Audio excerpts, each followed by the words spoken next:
اللهم صل وسلم وزد وبارك على سيدنا محمد وعلى آله وأصحابه أجمعين. ازيكم يا حبايبي؟ عاملين ايه؟ يا رب تكونوا بخير وبصحة وسلامة دايما يا رب. النهاردة كده يا جماعة، طبعا انتوا فاكرين الكرنب اللي انا سلقته معاكم يوم كنا يوم السبت، والصلصة طبعا. النهاردة طلعت بقى كده الكرنب وحشيت حلتين المحشي دول اهو. دي اول حلة اهي. بسم الله الرحمن الرحيم. ايه رأيكم يا جماعة بقى؟ طبعا الابيض اللي على وش المحشي دي قشطة. لما الرز كده اتردد ووطيت عليه يتردد اهو، بعد ما شرب ميته نزلت عليه كده بمعلقتين قشطة على الوش اهو.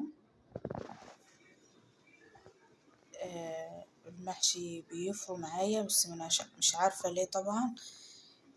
مع ان كانت الصوابع كانت حلوة وما كانش فيه محشي رز يعني على وش الحلة، لكن لما تردد فرى معايا كده اهو، فانا سايباه علشان يرد مع بعضه.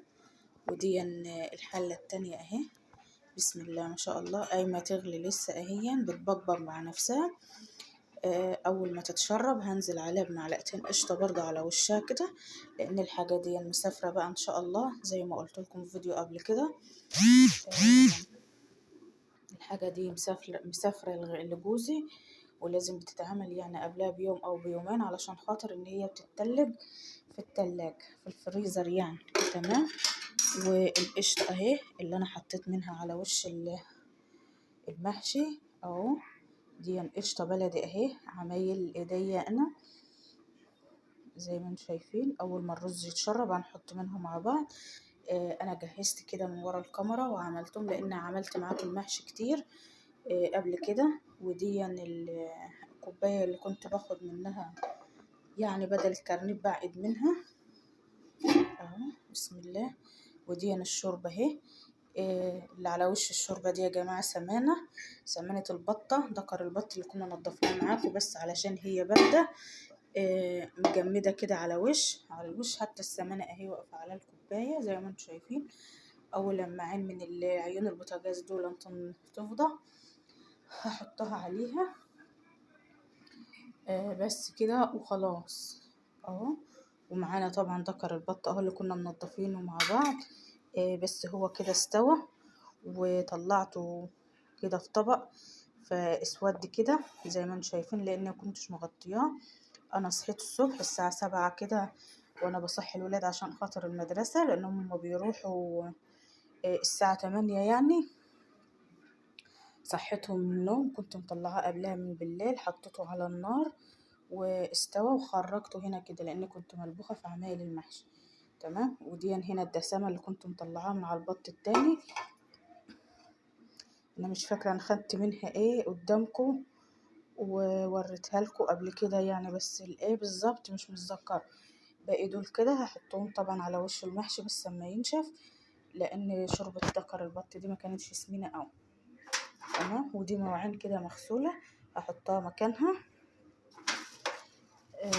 وجبت الطبق دون علشان خاطر هيسافر فيه المحشي.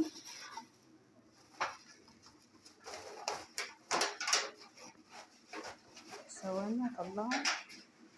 اللي هو دون، بس هو التاني كده مني. الطبق الألمونيوم دون وله غطاه.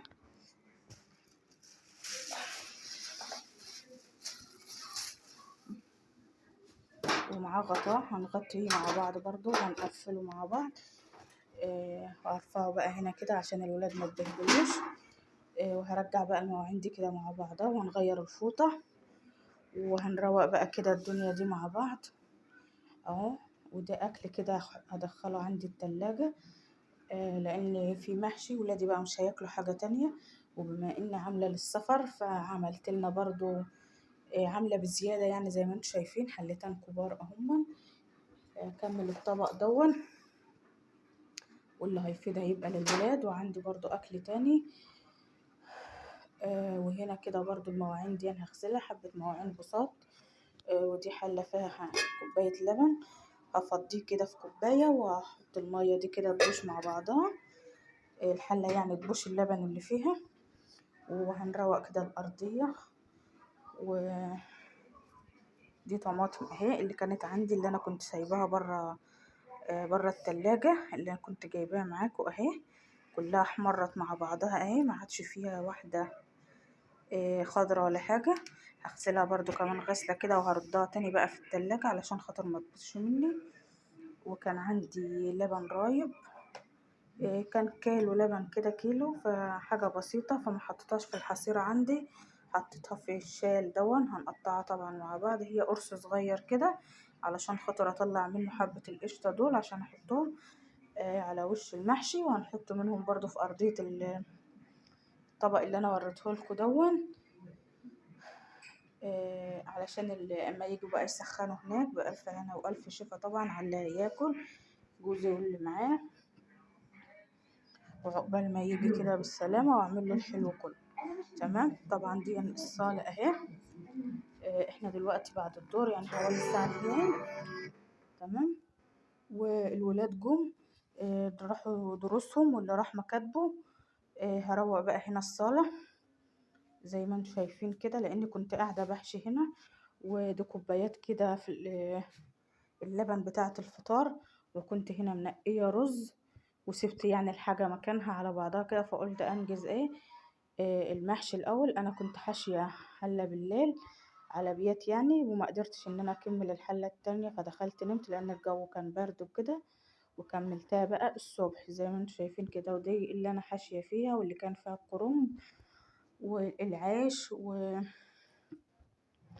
وحاجة ولادي دي اللي مرمية على الأرض، هشيلها برضه عينها على ما هما يجوا، احطها هنا جنب الشنطتين دول، وهما يجوا يعينوا حاجتهم، بس عشان هما بيجوا من الأزهر الساعة 1:30 أو الساعة 2، عاملين لهم دروس ورا الأزهر على طول بيروحوا، واللي عنده مكتب الساعة 2 بيروح.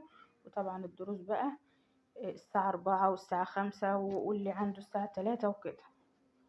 تمام. وطبعا هما هنا أكلوا البسكوت بتاعهم اهو، بتاع الأزهر اللي هما بيستلموه، تعتبر ان هي تغذية. انا بس نضفت كده الصبح، شلت فرش الانتريه على ما سخنت الصلصة وخرطت على ما يعني عملت اسمها الصلصة، سخنتها وجهزت كده الورق كان الأخضر اللي حطيته تحت في أرضية المحشي في أرضية الحلة.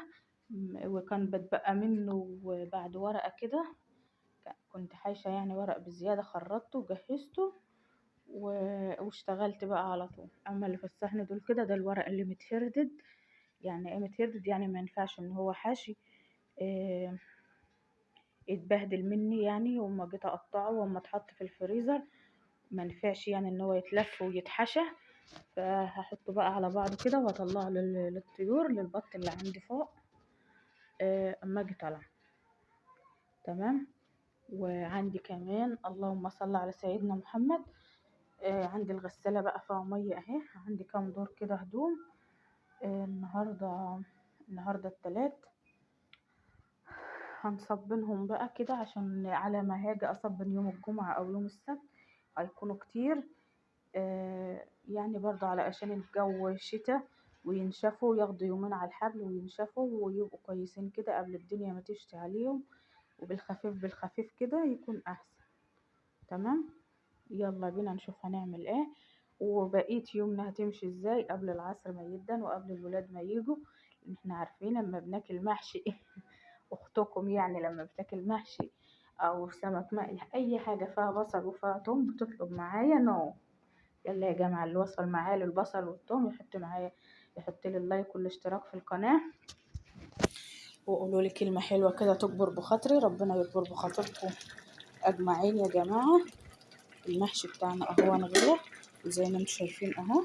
هنوطي عليه بقى خالص كده النار لحد ما يتردد كده مع بعضه ويشرب ميته دي كده، وهنحط فيها معلقتين معلقتين القشطة.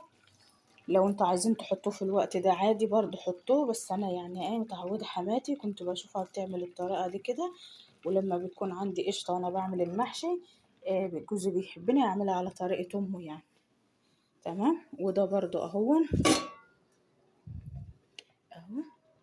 زي ما انتم شايفين انا هشيله بقى احطه في مكان عشان اسخن الشوربة، بحيث برضو على ما الولاد يجوا كده لو عايزين يشربوا تكون هي ايه دفيت كده، ما تكونش سخنة قوي، يقدروا ان هم يشربوا. يلا يا جماعة، اما اجي احط القشطة هنحط مع بعض. دلوقتي بقى يا جماعة زي ما انتم شايفين اهو المحشي بتاعنا اتشرب اهو، فتحت شباكي كده وطفيت النور. دلوقتي هنزل بالسمنة دي الطبق دي اهو عشان هنغسله على وش المحشي، وهنزل عليهم كمان بمعلقتين من القشطة، وشلت المحشي اهو وحطيت عليه الشوربة اهي علشان تسخن. هتقولي طب انت حاطة الكوباية دي ليه؟ عشان اما الشوربة تطلع بخار، السمنة اللي على الكوباية دي كده هتنزل وتسيح في الشرب. تمام، وهغسلها، هي مش هتسيح ولا هيجرى لها اي حاجة. تمام، ده المحشي اهو انا موطيه عليه يتردد علشان بس بصور بايدي. هحط المحشي والسمنة وارجع لكم تاني. اه يا جماعة زي ما انتم شايفين بالشكل ده اهو. لو انت ما عندكيش قشطة وعندك وش لبن وحابة تحطيه حطيه. انا عندي برضو وش لبن شايلاه من على اللبن اللي انتم شايفينه ده الصبح، لكن انا ما حطيتوش، انا قلت انا عندي قشطة هحطها وخلاص. تمام، اهو بقى هوطي عليها تكمل ترديدها، ومعايا بقية القشطة اهي هرجعها تاني التلاجة. انا عيالي مش بياكلوا القشطة دي خالص، انا اللي باكلها. زي ما انتم شايفين على نار هادية اهي، وهسيبه يتردد بقى لحد ما يشرب ميته خالص.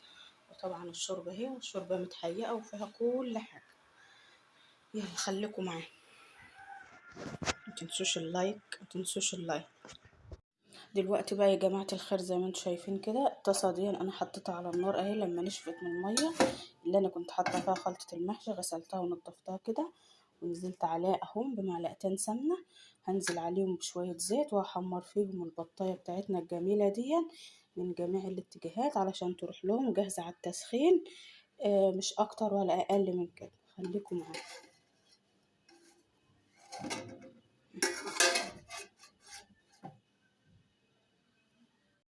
دلوقتي بقى يا جماعة كده انا اهو غسلت المواعين كلها زي ما انتم شايفين اهو بالشكل ده كده، وحطيتهم هنا كده يتصفوا. وحتى الطاسة اهي اللي قليت فيها البطاية رجعتها مكانها كده، غسلتها وحطيتها تصفى. ودي البطاية الحلوة بتاعتنا اهي اللي حمرناها ويا بعض. طبعا دي احنا مش هناكلها وهي ماشي لنا، دي ذكر البط اللي كانت عمتي بعتها لجوزي. انا حمرته بالشكل اللي انتوا شايفينه اهو، وهسيبه بقى لما يبرد خالص خالص هكيسه. انتظروا بقى الفيديو الجاي يا جماعة هنكيس الحاجة دي ازاي وهنبعتها. انا ما لحقتش اصلا اعمل لنا احنا حاجة. يعني ولعت على الذكر وقعدت احشي، ولو كنت اصلا حشيتهم بالليل كانوا هيوفروا عليا، وكنت الصبح كنت هذبح لنا بطة وكده يعني، او كنت هجيب فرخة. في حد قريبي يعني اسرق النور يا رورو. في حد قريبي عنده فراخ بيبيعها، فانا وصيت ان شاء الله يجيب له 4، فهو ما جابش النهارده. فعادي يا جماعة المحشي مش لازم جنبه بط، مش لازم جنبه زفر يعني. انتي وظروفك. انا كشفت الحلة دي اهي اللي هي بتاعتنا، الصابع من صباعه اهو زي ما انتم شايفين. بس هو الرز اللي فارد ده اللي مشكلة عندي، بس مش عارفة ليه والله. زي ما انتم شايفين وسخنت الشوربة وغسلت هنا المواعين اهو، وحتى ويرولو كده. دي يعني الحوايج اللي كانت بتاع البطة، الرقبة والجناحين والقنصة والكبدة يعني. اللي اكيد ولادي هياكلوا الكبدة والقناصة، انما الحاجات التانية هما مالهمش فيه. اللي كان هنا حلة رز فيها رز ابيض، وكان حلة فيها طبيخ بسلة فاصوليا، ففضيتهم طبعا وغسلتهم اهو. دي الحلل كلها اهي. هنا كده فضيتهم، دي الرز الابيض اللي انا بقول لكم هنا اهو، وغسلت الحله بتاعته. وده الطبيخ اللي هو طبيخ الفاصوليا اهو. هحطهم بقى كده في التلاجة لحد ما نيجي ناكل منهم. لان زي ما قلت لكم احنا هنتغدى محشي.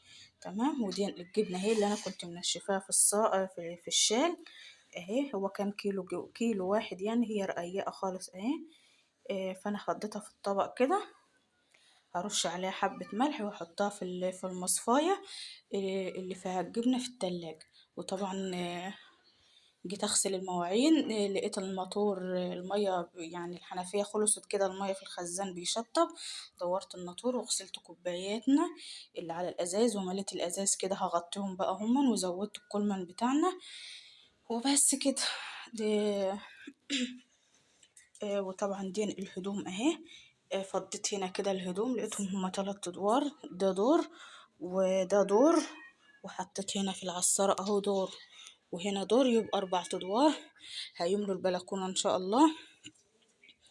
واحسن يا جماعة برضو ما انا براكم بقعد اصبن وانشر، وبيبقى سوق ضغط سوق ويبقوا الولاد قاعدين.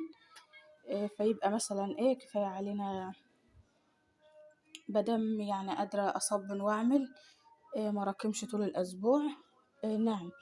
اما الصالة انا لسه ما جيتش يمها اهون، انا كده يعني خلصت في المطبخ وخلصت بقى، هاجي هنا هكنس وانضف ونتقابل بقى في تقديم الاكل والتوضيب. تمام. دلوقتي يا جماعة بقى حن وقت اداء، حن الوقت للغدا بقى والمحشي. بسم الله ما شاء الله اهو. تمام. هو عيبه الوحيد ان هو فاري رز. وطبعا الحوايج اهي اللي هياكل بقى من الولاد اللي عايز حاجة ياكلها. متعوضة بقى المرة الجاية كده اكون مجهزة الاول بط فراخ اي حاجة، وبعدين احشي بقى ايه. وحطينا كده شوربة اهو زي ما انتوا شايفين، وكنسنا هنا ونضفنا اهو. تمام.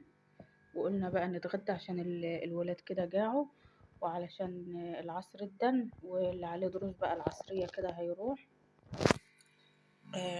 وبألف هنا وشفا نتغدى بقى وننشر هدومنا ونطلع نعلف طيورنا ونقول لكم مع السلامة. تمام. حطوا اللايك يا جماعة الخير، ما تنسوش اللايك فضلا وليس أمر. كده انا خلصت تصبين اهو ونشرت الهدوم، وفي حبل هنا اهو بس هو وقع كده اهو. طبعا هصبن يوم الجمعة او يوم الخميس او يوم السبت، هما برضو هيكونوا نفس الكمية دي. النهاردة التلات، لسه الاربع والخميس والجمعة. وغسلت طبعا غيار المدرسة بتاع الولاد اللي قلعوا النهاردة، وهيبقى غيار واحد انما كل اسبوع بيكونوا الغيارين. كده احنا خلصنا اهو. هطلع بقى للطيور اعلفهم قبل الجو ما المغرب يدن والدنيا تضلم يعرفوا ياكلوا ويشربوا. هنا كده يا جماعة ده شكل السطح اهو زي ما كنا سايبينه معاكم. تمام اهو. بس الولاد بقى بيطلعوا يلعبوا هنا كده، فبيعملوا بيوت في الطوب زي ما انتم شايفين. وقت الغروب اهو، لان احنا كده خلاص بقينا المغرب اول.